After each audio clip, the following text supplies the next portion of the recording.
Assalamu alaikum warahmatullahi wabarakatuh. Hordoftoonni chaanala kootii baga jiraattan isiniin jecha warri maatii kun taanes akka dhuftanii sheerii fi sabskraabii laayikii tuqxanii maatii naa taatan isiniin jecha har'aan tanaa nyaata addaa tokkoon qabadhee dhufe. Innis maali yoo ta'an akkaataa piizaa itti hojjetanii jechuudha. Asumaan karaa nyaatichaatti dabarra. Shunkurtaa abbaa tokko, timaatima abbaa tokko, qullubbii adii nu barbaachisa. Amma shunkurtaa murannee abiddarra kaayyanna. Xixiqqeessitanii murtanii shunkurtii akka inni gizee irra dibattan keessaa inni waliin dhaabbanne jechuudha. Amma zayitii xiqqootti godhanna.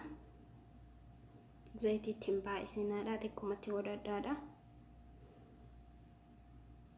Daqiiqaa 5 tokko sochaafne qadaannee keenya amma inni nu magaala jechuudha. Shunkurtii magaala timaatimii daa'inetti nina. Timaatimii fi qullubbii adii bakka tokkotti daakna. Sirriitti kun akka kanatti bulleessitanii daaktanii salsaa yookaan maajama timaatima jettaramni amma finneetti naqannaa timaatima isa daakne jechuudha.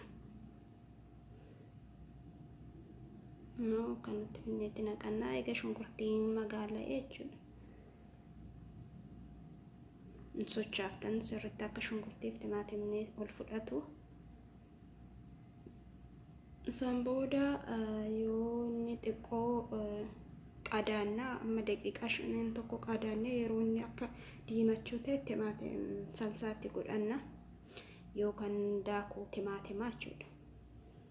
Malaagaa lamatti fudhatan malaagaa guddaa abbaa lama yookaan maankaa jechuudha. Maankaa guddaa lama tokkotti godhatanii bohaaraatti goona. Yookaan qimamii jechuudha akka afaan keenyatti.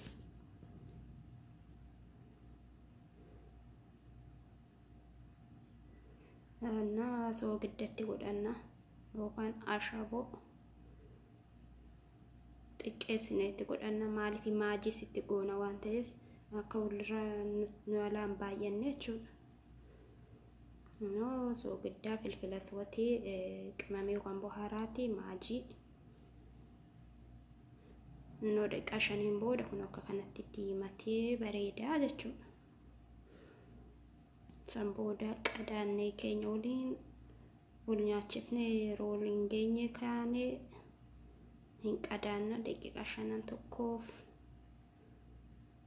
amma inni takattakee ol fudhatee jedhutti jechuudha.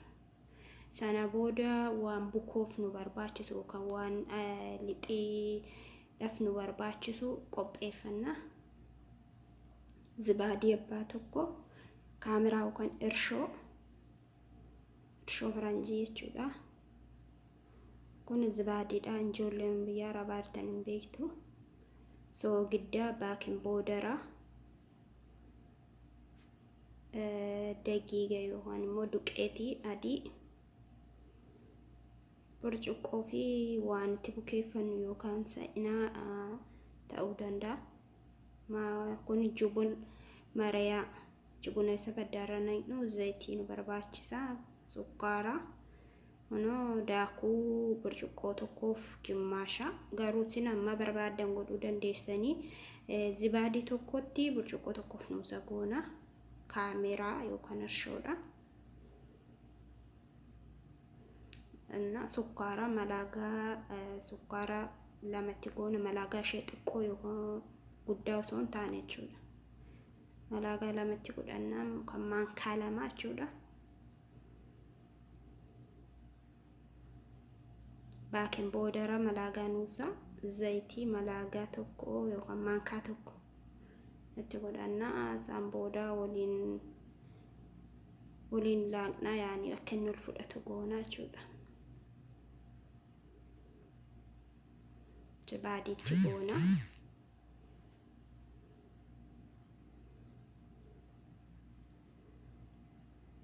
sirriitti waliin geenya. Dura osoo harka keenya hin bukeessin maankadhaan sirriitti waliin geenya.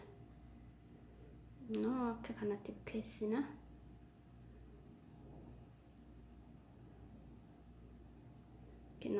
Akkanatti akka inni sa'inaa hin qabannetti yookaan akka inni harka namaa hin qabannetti sirriitti jabeessinus hin laaffisnus. Yoo jabeessine dafee kufnuun jedhu, yoo laaffisne immoo yeroo nuti rignu yookaan yeroo nuti tolchuuf deemnu nuuf hin rigamu. Waan baay'ee laaffeef jechuudha. Gidduma galeessa laaffisnu hin jabeessinu jechuudha.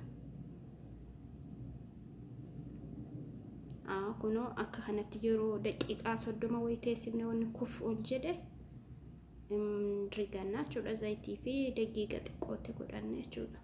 Muka akkanaa qabaattan jechuudha. Kun zayituunidha. Qaaraa yookaan filfirruu miisa guddaa sana mangumne.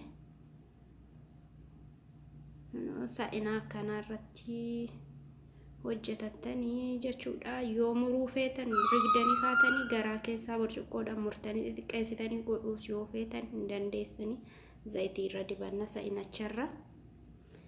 Yoommoo muruu zettan guddiftanii diriirsitanii gochuu ni dandeessu jechuudha. Amma akka kanatti zayitii irra dibannee akka inni ofitti hin qabne duqeetii xiqqoo irra firfirsine.